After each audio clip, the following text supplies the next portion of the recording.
My boyfriend is amazing when he's awake, but when he's asleep, he says awful things to me that make me wonder if he secretly feels that way.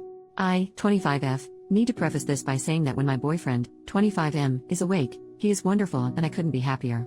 We laugh and joke all day and spending time with him in general is truly a joy. Yes, I mean this.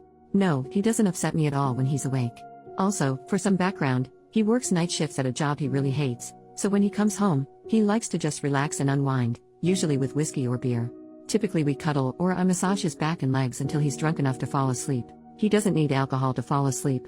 He can fall asleep fine without it. I just meant that the alcohol makes him fall asleep quicker than usual. I have insomnia, so I usually end up staying awake for a while after he falls asleep. I'm also really sensitive to aggressive tone of voice due to some past trauma. He only really talks in his sleep if I shift too quickly or try to move him over a little bit if I have no room on the bed or if I move the blanket too much and it disturbs him. He usually snaps at me saying quit effing moving. Or can you please effing stop, or oh my effing god, just things in general that give off an indication that he's really annoyed with me. There's also been a couple unprompted times where he's stirred or rolled over, I guess disturbing his own sleep, and said things like I can do better than this, etc. Because of my sensitivity, I usually end up crying over these things. I try to make it a point not to bring up the things he says or does in his sleep, unless they're funny, which sometimes happens, because, for one, I really don't think he can control it, and two, when I have brought up things he said, he always ends up feeling horribly guilty for the things he says, and that makes me feel guilty for saying anything. Last night, in his sleep, he ripped my blanket away from me. We sleep with separate blankets because this has been an issue in the past, and tucked it under himself and his own blanket. It was really cold in the room, so I tried to take it back, but he grabbed my hand and shoved it away. I didn't want to have to wake him up, but he's a lot stronger than me, and no matter what I tried to do, I just couldn't get the blanket back. I shook him gently and kept saying, "Baby, can you please give me back my blanket?" I was met with sleepy grunts, but he still wouldn't give it back. Finally, after a little persistence, he sat up really quickly and yelled, "What do you want?" "Jesus, you're annoying." I said, "I just want my blanket back, please." He shoved it towards me and nearly knocked me off the bed, and then instantly laid back down and started snoring. I didn't sleep at all last night because of this. It's really eating at me. I really don't want to be annoying to him, especially when he's trying to rest after work. But I also don't know how I can keep putting up with this. Part of me wonders if he actually means any of the things he says. When he woke up this morning, I couldn't bring myself to say anything about it, but I also couldn't look him in the eye. I guess my question in this is, am I being too sensitive? Should I bring this up to him? I don't know how much that would accomplish because he usually has no recollection of it and doesn't know how to control it. What can I do to keep my sensitivity from affecting our relationship and the way I see him and myself? First update, 5 days later. First, I'd like to address the comments accusing my boyfriend of being an alcoholic, being abusive, accusing me of lying about how happy I am in the relationship, or claiming he wasn't actually asleep during this and wanted an excuse to abuse me. Y'all are, and really I cannot stress this enough, effing crazy. What a leap. He functions just fine without alcohol, and I've seen him go weeks without it. He doesn't need alcohol to fall asleep. He drinks after work because that's how he likes to unwind.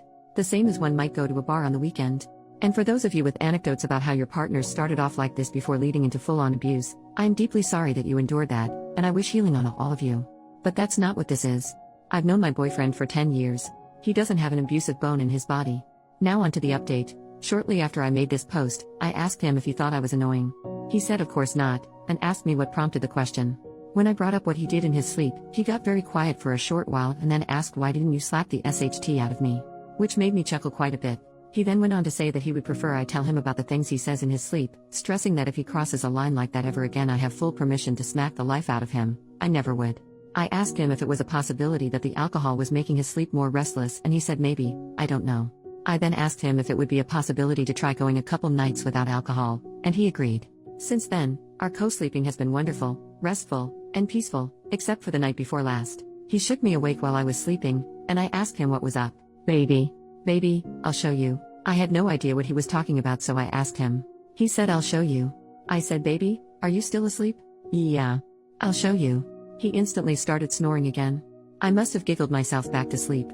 Anyways, I wanted to thank everyone for the kind advice, and we've decided to cut alcohol out before bed as it seemed to help immensely. Bless. Final update, 2 years and 4 months later. Hi. It's me again. Going back and reading these posts was insanely difficult. I want to kick myself for how deep in denial I was. Everyone in the comments was telling me that my boyfriend is an alcoholic, and I fought so hard against that. But it was true. A few months after my last post, I had an epiphany moment. It was 3 a.m., and he was drunk. He begged me to make him a pot of spaghetti because he liked the way I cooked it. I asked him if he would strain the pot for me, because the pot we had didn't have thermal safe handles, or whatever they're called, and I often would burn myself trying to do it on my own. He grumbled for a bit and said fine. But after less than 5 minutes, he said he was going to hang out in our bedroom. I begged him not to, because he would fall asleep, and trying to wake him when he falls asleep drunk often became a nightmare of verbal abuse. He insisted he wouldn't fall asleep, but lo and behold, he did. I thought to myself, great. Now I get to choose between burning my hands, or being berated until I cry, all over a pot of freaking spaghetti. I chose to burn my hands. I angrily made myself a plate and put the rest in a Tupperware, and reality hit. I'm just like my mom. My mom has been with an alcoholic for 13 years. He is awful to her in so many ways, but she puts up with it because A, she feels like she can't do any better, and B, she believes it's her duty as a wife to just deal with it quietly. And I was falling down the same path. I thought that if I could just grin and bear it, he'd see how much I love him and how much I do for him and realize that he needs to put in the same effort. Boy howdy was I f***ing wrong. I took off to a friend's house for the night and he panicked when he woke up in the morning and I wasn't there. He called me, crying, begging me to return. I unleashed all my feelings in return, and in more words told him that I didn't have much of an incentive to return, and how could I know that he'd do better. His tears turned to anger, and he screamed down the phone. It was terrifying. I ended up going back home to collect some things, and told him that I needed to separate from him because I didn't know how to help him anymore, and as deeply as I loved him, I couldn't stay and watch him kill himself any longer. I'll never forget the look he gave me. It was like I had kicked him in the stomach. I stayed with my friend for a month or so, with little to no contact with him. I ended up having to return to collect the rest of my stuff, and I noticed something strange. He had always been kind of a slob, leaving empty beer and liquor bottles on the floor beside his bed, but when I returned, by the side of his bed were only tea, soda, and water bottles. His face was less sunken, and he didn't smell like beer at all. When he went to the bathroom, I took a sneak peek in his garbage can just to be sure. It was full, but there were no signs of anything alcoholic. He caught me peeking, and asked what I was doing. He then told me that he hadn't touched alcohol since the day I left. I was shocked. We ended up sitting and talking for a while. He said being sober was hard and he had the shakes all the time, and he missed me. I missed him too. I've been infatuated with him since I was 13, those feelings weren't going away anytime soon. To wrap things up for the sake of character count, we ended up getting back together. He celebrates 2 years of sobriety this week. I'm so proud of him. He sleeps restfully now, with the exception of a mumble here or there in his sleep, and is no longer mean to me in any facet. Also, we're engaged now. Thanks for reading.